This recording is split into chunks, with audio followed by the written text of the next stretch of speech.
Hi అందరికీ. ఈరోజు ఉప్మా చేయడం చెప్తున్నా. అంటే ఉప్మా చేయడం అందరికీ తెలుసు, కానీ ఈజీగా ఇంట్లో ఏమి లేనప్పుడు ఎలా చేయాలో ఫస్ట్ దానికి కావాల్సినవి చూపిస్తున్నా.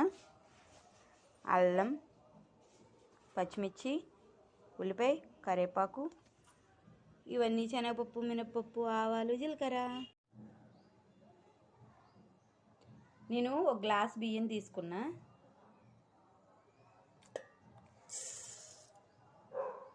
ఈ బియ్యాన్ని మిక్సీ పట్టుకుంటా. ముందుగా నేను కడాయి వేడి చేసుకున్నా. ఈ బియ్యం రవ్వని మిక్సీ పట్టుకున్నా కదా, మనకి ఎన్ని కావాలో అన్ని. ఒక గ్లాస్ కావాలితే గ్లాసు, 2 గ్లాసులు కావాలితే 2 గ్లాసులు బియ్యం తీసుకోవాలి. ఆ బియ్యం మిక్సీ పట్టుకుని మంచి కలర్ వచ్చే వరకు, అంటే గోల్డెన్ కలర్ వచ్చే వరకు వేపుకోవాలి. వేగిపోయిందండి. ఇప్పుడు తీసేస్తున్నా.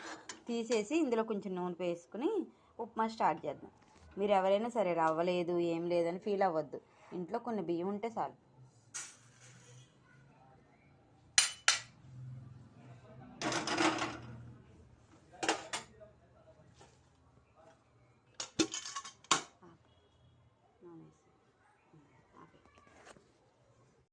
నూనె కాగిందండి. అందులో ఇవన్నీ వేసేసుకుంటున్నాం. ఓకే, మీరు కూడా చేసి ఎలా ఉందో చెప్పాలి నాకు. ఎందుకంటే బియ్యం రవ్వతో ఏమైనా చేసారో లేదో నాకు తెలియదు, కానీ మేమైతే ఈజీగా ఎప్పుడు చేసుకుంటాం. ఇది మా అమ్మ, మా అమ్మమ్మ అందరూ చేసేవారు.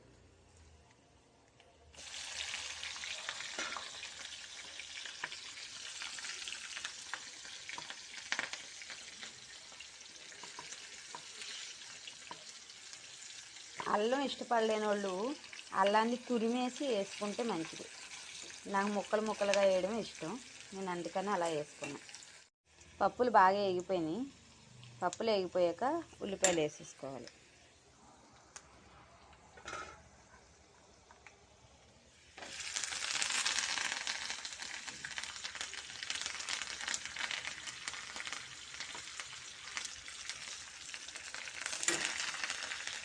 ఉల్లిపాయలు వేగిపోయినాయి.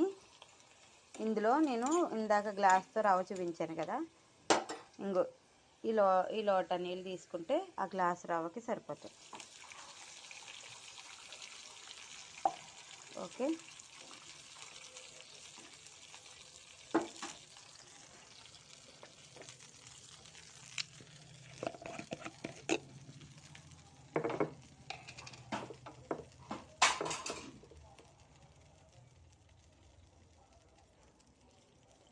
ఉప్పు వేసుకుంటున్నా.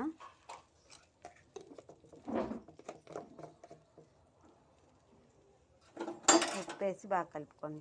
ఇలా బియ్యం రవ్వతో చేసుకుంటే ఉప్మా కూడా చాలా టేస్ట్గా ఉంటుంది. పొడి పొడిలాడుతూ వస్తుంది. అంటే రవ్వ వేపడం వల్ల అది పొడి పొడిలాడుతూ వస్తుంది. వాటర్ ఇలా మరగాలండి. ఇలా మరిగాక అప్పుడు ఉప్పు సరిపోయిందో లేదో చూసుకుందాం.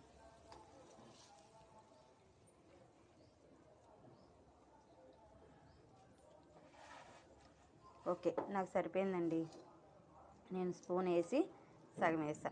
ఒక గ్లాస్కి అంత వేస్తే మాకు సరిపోయింది. మరి మీకు ఎంత కావాలో.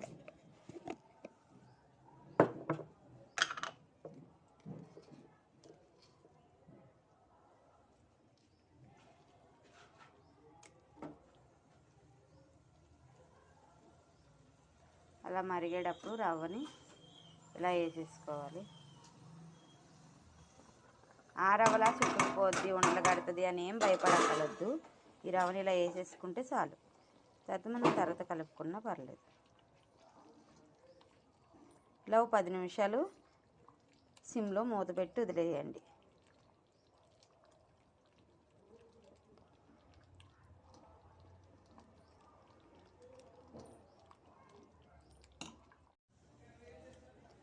ఉప్మా చూద్దాం ఎలా ఉందో.